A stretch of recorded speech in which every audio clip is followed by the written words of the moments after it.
Welcome into today's edition of Morning Brunch. I'm FOX4 meteorologist Michelle Bogowith. We've got Kerri Stowell here, and oh, look at that, a special guest. Kerri, I think you know this special guest pretty well. I think I know this one pretty well. He is my husband. So a lot of people who hear me talk about Mark on TV or Here's on Mark. the Morning Brunch, this is Mark. Hello. Yes. No Queenie, though. No Queenie. I Last asked. We left Queenie at home. Well, Next time. I mean, she would have stole the know, show. That's the I know. only problem. Because we are here to talk about something really cool that is coming up next month. I mean, we're just, what is coming it? up really A little, quick. a little, Weeks. Yeah. 2.5 weeks away at We this are. point? Yeah. Okay.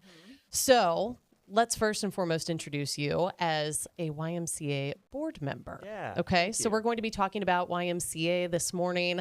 We're going to deep dive into the Challenger event and all things related and how it got started, which you have a pretty cool, unique story that I'm excited for you to share with our viewers. In addition to this fantastic event that you have coming up on September the 12th. Yes, ma'am.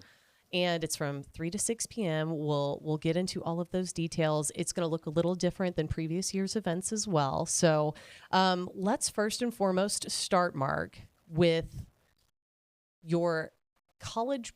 It was a college project. Yeah, it was. So I hate to say it, but 21 years ago, I was a senior at William Jewell College. I was part of the prior leadership program, which continues on today. It's a 3-year kind of immersive leadership program that you do alongside normal studies. And as a senior, our class came back together to do what's called the Legacy Project. And really the charge is find an idea that leaves a lasting legacy on your community. And a lot of other classes in the past had done great events or raised a little money or done something in Liberty. We came up with the idea to convert a baseball field into 100% adaptive use so that kids that are not able-bodied would have the opportunity to play sports just like normal able-bodied children. A very, I would say, aggressive idea to get done in 4 months before we all went off and graduated. But that's where the idea came from. We had one of the classmates saw something on the Today Show that was similar to this in Atlanta, which was where the inspiration came from. And we started looking around Kansas City, and there really weren't opportunities for special needs children to play sports. And we all kind of started thinking back, wow, when we were kids, when we were growing up in elementary school, everyone had the opportunity to play Parks and Rec's baseball, Parks and Rec soccer. If a flyer got stuck in your backpack on the way home, your mom would sign you up. There's a whole population of children that don't have that opportunity. And so it kind of hit our hearts to say, wow, this is really something that could leave a lasting legacy on our community. So that's kind of where it came from. And you have to think, too, 21 years ago, we all are familiar with Variety KC and their impact in the metro. This was before Variety KC had really kind of taken off at that point. Yeah, I mean, there were certainly organizations that were out there helping the special needs community and their families, but not in a way that focused on athletics, and certainly not in a way that now Variety has taken the role with special needs equipment. So as we kind of a good segue, as we continued on with the idea, we graduated. And everyone went off and got married and had kids and went to grad school. And I just happened to stay in Kansas City, and I went to UMKC, and I had time. So I continued to focus on growing this idea beyond just what we were able to accomplish in 4 months, which is pretty cool. We raised $100,000 as a William Jewell class of seniors. But I think more importantly, we developed a relationship with Fred and Shirley Pryor, the namesake of the leadership program. And they have a granddaughter with special needs. And I think they really saw the opportunity to give her something where she didn't have an opportunity already. And so they actually gave us $500,000. And that really started this whole idea of not just converting a baseball field, but maybe building a complex from scratch. And so that was really kind of how we left it as seniors. And then I thought, well, man, we got this great idea. We've got this money. What's next? And so then graduation came along. So, yeah. Which is so cool. So how did this come about, partnering with YMCA? Yeah. I want to hear like the backstory of that. Yeah. So somebody during the senior year learned that the Y has a basketball program for special needs kids. One night a week, one program. So you can imagine a handful of kids. And we've got connected to the Y and told them the idea. And they were trying to figure out how to grow their adaptive sports programs. Okay, this starts to feel pretty good. The Y had also been given a donation of land up in the Northland in Kansas City North. It was too close to the Parkville Y to actually build a Y, so they didn't really know what to do with it. It was just a raw piece of land. And kind of the light bulb moment was, well, you've got the money, you've got the idea, you need the land, we've got the land. Let's talk about this. And fast forward a couple years later, we broke ground on the Fred and Shirley Pryor Challenger Sports Complex. If you're a Northlander, you know it. You drive by it every day on 152 Highway, but it's at the corner of 152 and Platte Purchase Road. There's an elementary school next door that uses it during the daytime. But the first thing was a baseball field. And it was our vision, but it was done, I will say, the right way. It was done fully designed to be 100% adaptive. There's no bases that are raised. There's no dugouts that have a lip or dirt. Imagine, you've got the boys that go out and play on a baseball field. It's a little muddy. That's not a big deal. Imagine being in a wheelchair. Can't do it. You can't do it. And so we take all those barriers away with the materials we were able to use, big investment, and it was just phenomenal. I will say at the same time, we developed a pretty amazing relationship with the Kansas City Royals. So that doesn't hurt. You got to think back when this was, okay, we were starting to be pretty good. This was pre-14, pre-15, but it was back in the Hosmer days. Billy Butler, Alex Gordon, but more importantly, Mark Tian. And Mark Tian had an affinity for this, and he became our spokesperson. And so as we needed more than just the $500,000 seed money, Mark came on board, and he started to raise money for us. Matter of fact, he gave a personal gift, and that's why the Mark Tian Family Challenger Field is what it is with his name on it today. So this holds a very special place in your heart. I mean, I've been working on it for 21 years. Yeah, so you could say that. Yeah, but I think, just from the initial games that we did prior to having the field and seeing the kids have an opportunity to do something their big brother or big sister or their able-bodied peers at school have always had the opportunity to do, I mean, that's going to impact you in a certain way. Then you look at the families who have never had this opportunity for their children to do this. Hit your heart in a certain way. Oh, yeah. We have a volunteer buddy program where every kid or every group of kids gets paired up with a volunteer that helps them in the field. Maybe it's just cheering them on. Maybe it's picking up the ball and putting in their glove. We like to say we don't keep score. Nobody wins and loses. It's a little bit of a craziness out there.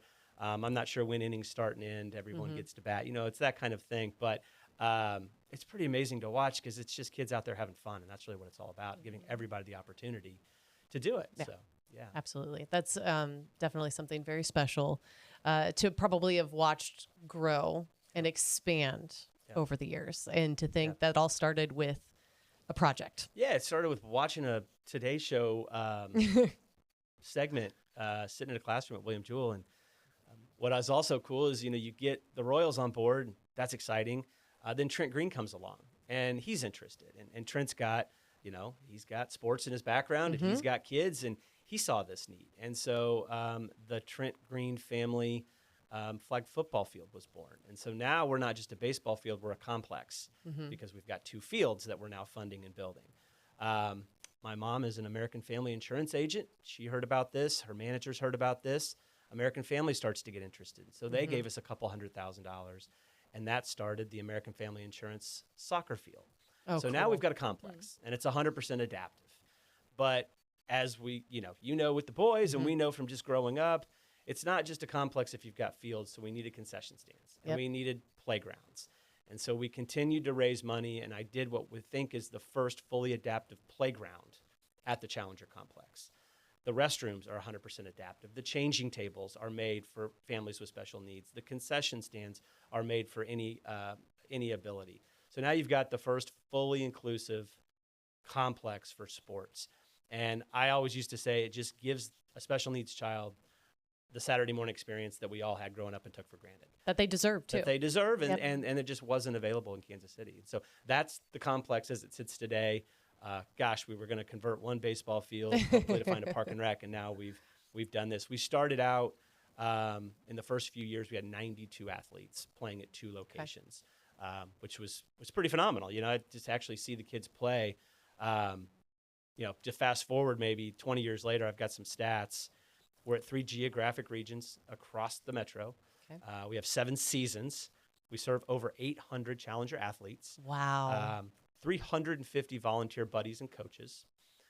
We have Northland, Jackson County, Johnson County. We're playing every day of the week, evening, afternoon.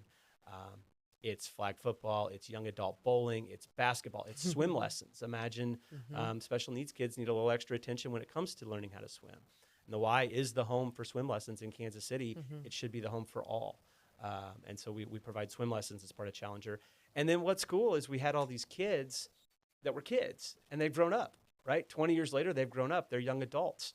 We now do social programming as part of Challenger for the young adults. And so they get to go to prom. They get to have amazing experiences with their peers, maybe healthy cooking classes, all those kinds of things. And that's all part of Challenger that we never envisioned when we were sitting at William Jewell College. No, it's just grown and The grown and program grown. has grown with the kids. Which as is the fun kids to have see. grown, the program has grown too. Yeah, it's been pretty awesome. So I know you've got a pretty exciting event coming up here very soon.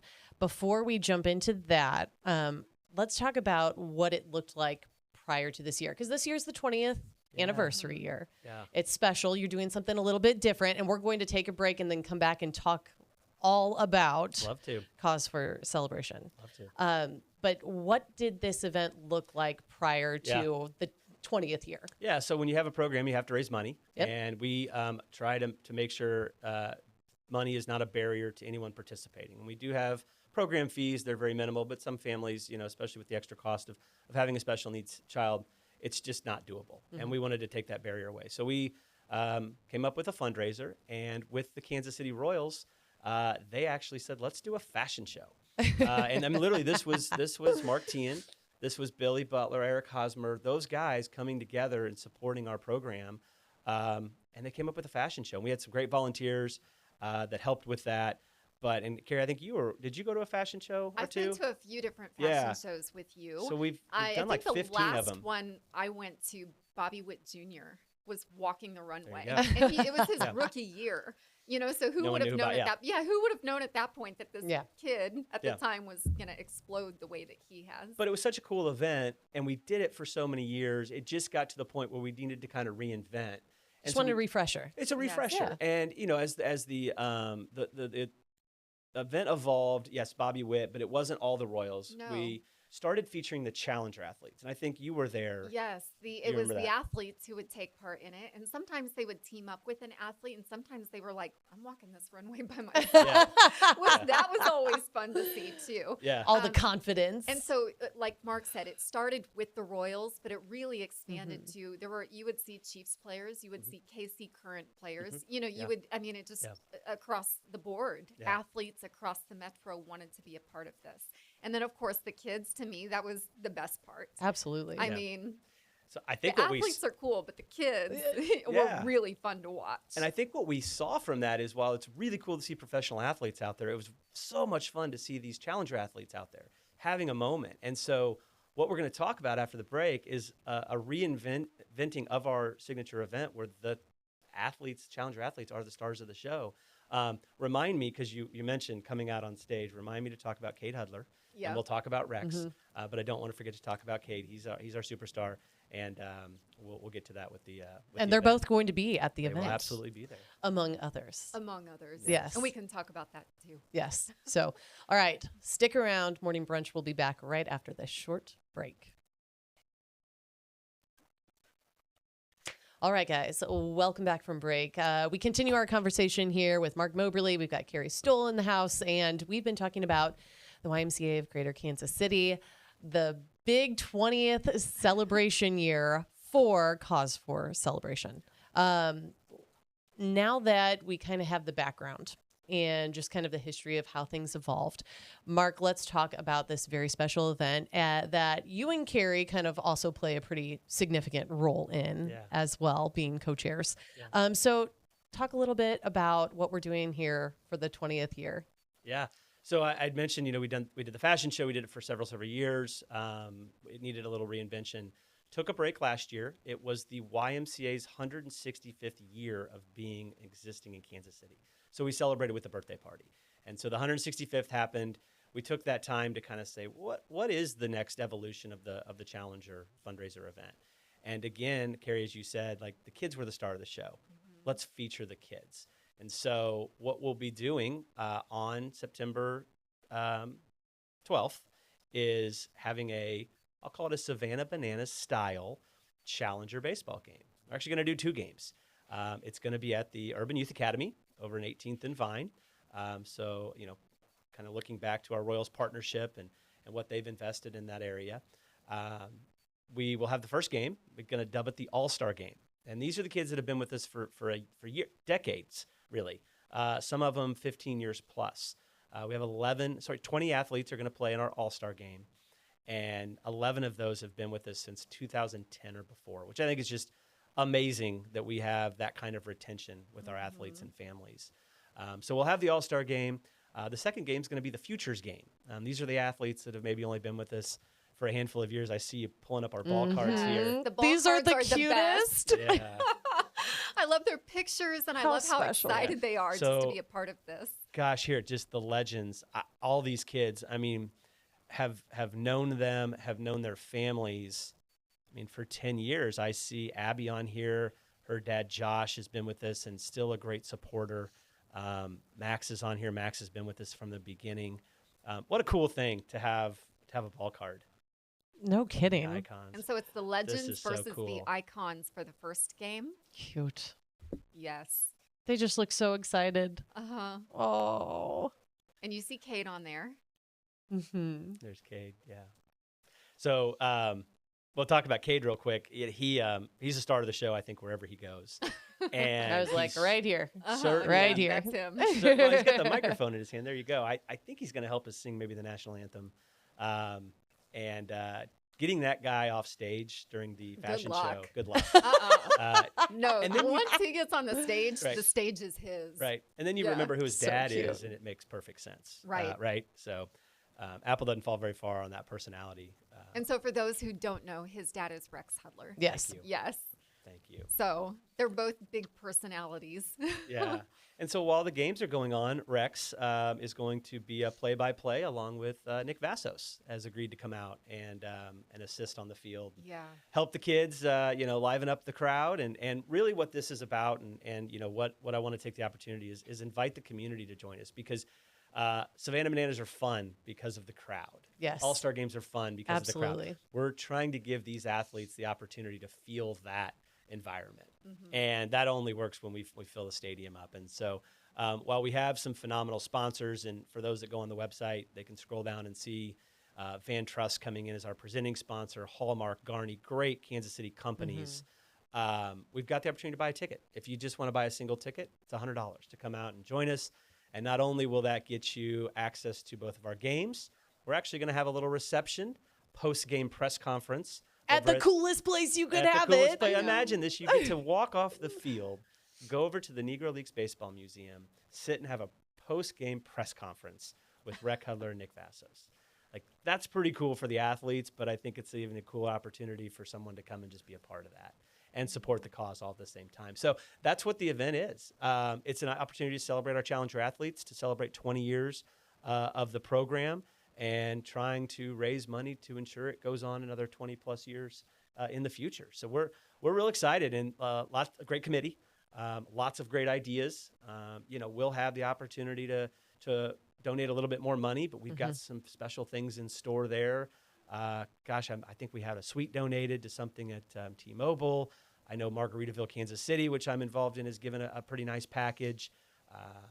There's some Royals tickets. There's some Chiefs tickets. Stuff people actually So want. is this a silent auction then? It's actually not. We're going to do it in a little different way. So you just Okay. have to come and see. Oh, but it's okay. a little bit of a game of chance, a little bit of a raffle, a little bit of a Okay. kind of mixing it up a little bit. So Okay. no silent auction. Took that away this time. Okay. I will say during the fashion show, we probably had the biggest silent auction you've ever seen in your life. If you wanted to buy some swag, if you wanted to buy some Royals merch, we had it. It just got to be so much work. And so we're taking a break from that. We're doing it a little different way this time. We'll see how it goes. But and it's very casual. Someone was asking a minute ago. Yeah. What do you wear? It's a baseball game. You wear whatever you want. Okay. Shorts and a t-shirt. It's an afternoon. I will say it's 3 p.m. to 6 p.m. And we're splitting the time. So the first hour and a half is going to be actually at the ball field, That's right? right. Okay. That's right. Yeah. So then if you don't know, over at 18th and Vine, the Urban Youth Academy is literally across the parking lot from the Negro Leagues Baseball Museum. So we'll just be walking right across the street, and we've got some great food, some great refreshments. We'll have some popcorn, but we're going to make it like a real baseball game. Yeah. And so yeah, it'll be fun. We'd love, and we have some capacity left because it is such a big venue. We just want to pack it up. So yeah, for $100, someone can grab a ticket. And then you could feel like you're, like red carpet at the Negro exactly Leagues right. Baseball Museum, which will be fun. That's exactly right. And I know that Nick Vassos, as you've mentioned already, is going to be helping out not only at the ball field with Rex, but also for the fundraising part at the Negro Leagues Baseball Museum. And he's really excited to be a part of this event, especially with Rex. Yes. For those who watch our morning show, you see Rex come on our show often as a Okay, guest. yeah. So they have a really good rapport. And as soon as I said, hear me out, Nick. I need your Saturday afternoon, but here's what it's for, and here's who you'll be working with, and here's what the cause is. He was like, yeah, sign me up. He was really excited to be a part of it. One thing to mention, I forgot about this. I don't know if it's a surprise or not, but I'm going to say we're going to do a hot dog derby as well. So, are you borrowing the costumes? I don't know the details, but I know we're still trying to figure out. We bought some. A page over here from the Y is telling me we bought them. So we are. Oh my so goodness! I want to, who's running? Well, so that's the problem. The committee has spent more time trying to figure out how we put people in the hot dog suit than we have anything else. I will say, as Kerri knows, I have run in 2 hot dog races on Kaufman. Actually, Michelle and I watched your second. Yes, That's we right. did. You were there. Yes, That's we did. right. We cheered you on. You did. I got third. You got third when I both saw you. times. And that was Michelle. So the backstory on that is Mark and I were barely dating at the time. We had maybe been on like a date. Yes. And Michelle and I happened to be at the game that you were running. And I was like, yeah, that number 3 ketchup, that's the guy. That one right there? Oh, I know There him. it was. Yeah. So that has nothing to do with anything other than it happened. But Yes. but it's been suggested that maybe this would be my round out, all 3 condiments. I've declined. I don't know if you should. I don't think I should. You don't want to go for redemption and try to Right. win it? Right? No. 3 third places would not be good on the record. But we're looking for some interesting ways. We've got some sponsor opportunities. We've got some maybe nominate someone for a donation opportunities. So we're thinking through that. Maybe check the Y's socials and the website for that. But we're going to do a hot dog race as well. So just all sorts of fun things going on throughout the event that we're excited for people to see. Okay. And then remind everyone where they can get tickets. It's on this website? Yeah. Okay. It's a website. It's the easiest way to do it. I think like if you I'm scroll right there, scrolling. there it is, $100, individual go. ticket. And you can Perfect, click right there. the plus arrow to see what all that comes with. We do Okay. have a pair that comes with $250, Okay. get you a few more benefits. Okay. But and if a company is inclined to look at a sponsorship, it's getting close to the event, but we can absolutely make that work from the socials and things like that. And Kerri and I have chosen to serve as honorary chairs. And Look, there they are, right there. Yeah, put us right there. Look at that. To help raise a little money and kind of put a cap on. For me, it's 21 years because you count the extra year that we were at college. But for the Y, it's celebrating 20 years, which I think is a huge milestone. And I've been on the board for the last 13, 14 years at the Y. I'm the incoming chief volunteer officer. It just felt like a really good kind of cap to my last few years of board service. Certainly won't leave the organization, but to kind of celebrate something that's been pretty amazing. So. And what all is this money going to be going towards? Yeah. If you could just talk a little bit about that, because I Yeah. know we've been so focused on the event and the history and Right. whatnot, Yeah. but let's Right. talk about where the money's going. Yeah, it goes just to the program. It goes to funding the fees for the athletes, the equipment for the athletes. You can imagine we've got some staff at the Y that support the Y or the Challenger program. Reagan, if anyone's been associated with the Challenger program, they know Reagan. They know Michelle Ford, who has just recently retired. Michelle was Challenger while she was at the Y. Reagan came in, and Reagan is Challenger. It's supporting those staff members, their operations. We're not building anything. It's not a brick and mortar raise. It is truly programmatic, operational, and just to get the kids out on the field, get the kids on the court, get the kids in the pool, having a good time. Awesome. Yeah. Did I miss anything? Did Yeah, I miss anything at you all? hit it all. Because What time the event is on Saturday, September 12th. Yep. okay, And it's pull in that the back up. afternoon. Yeah, it's an afternoon. We wanted to do an So right here. afternoon. We know there's a lot going There's a on. lot going It's a on that busy. It's a busy time of year. Yeah, and people Yeah. are still finishing up vacations and back to school, and we know there's some philanthropic events that evening. So we wanted to get slide it in the afternoon, and people can go on about their evening. So be a great way to kick off your Saturday. And then I noticed like you can also bring kids to this event, right? Absolutely. Okay. Family friendly. Yeah. Okay. Again, I go back to it's a Royals game, it's a Savannah Bananas game. It's just a family friendly, fun atmosphere. Yeah. You got it. So if you're looking for something to do with your kids, Yeah. maybe bringing them on down, have Yeah. them cheer on these bet. awesome athletes Yeah. and raise some money for a very, very good cause. Yeah. Awesome. Very good. Mark, thank you so much for being Thanks for here. having me. Yeah, I love talking about it. Yes. You obviously, did yeah. great. Yes. Thank you. You I had some did coaching. awesome. I had a little coaching this morning. Pretty good. Yeah. Yes. So thank a you for little. being here. If you are interested in getting a ticket, just head to the YMCA of Greater Kansas City's website. Again, if you scroll down from their events, you can scroll all the way down to the bottom, and there is the individual ticket Yeah. or the pair of tickets, or if you would like to be a sponsor. So thanks again for coming on the show. We appreciate you. We will be back with more from Morning Brunch right after this break.